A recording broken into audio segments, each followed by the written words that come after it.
Layoffs are back in headlines. Tech giants are now under scrutiny for layoffs this time. Tata Consultancy Services, an IT giant in India and Asia's largest IT employer, is the one causing it. TCS recently announced that it will lay off 12,000 employees, which is 2% of its global workforce.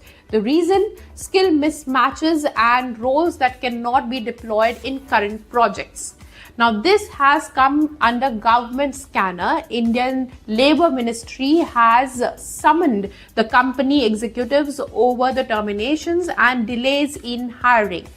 The move follows complaints from IT unions who say that layoffs are hitting mid and senior level staff and they were not done with prior notice. And the unions are calling it inhuman and illegal.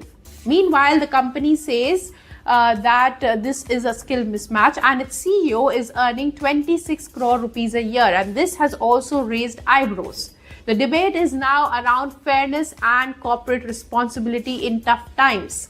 In the US too, Microsoft is confronting its own crisis. The company has cut 15,000 jobs this year alone, and the timing is striking because it is not about the cost. Microsoft released great earnings results with record high revenues and is investing $80 billion in AI infrastructure and partnership. At what cost?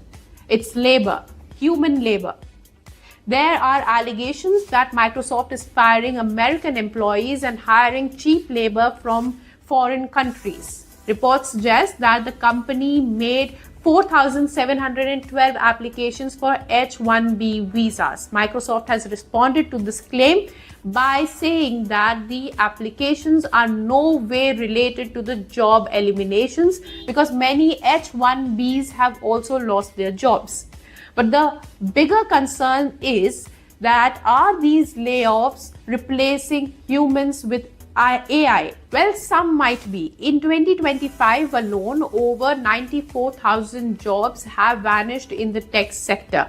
While the companies don't want to admit that AI might have played a role in it, Microsoft, Meta, Intel, and many others have announced thousands of layoffs, citing restructuring or investment in AI and metaverse and stuff.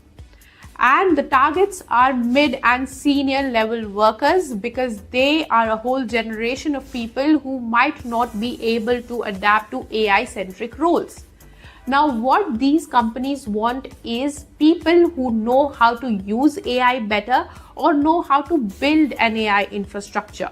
It impacts fresh graduates to senior level employees, and key to success is now not climbing the corporate ladder, but actually learning and adapting to technology to be successful in this age. What do you think about this? Let us know in the comments.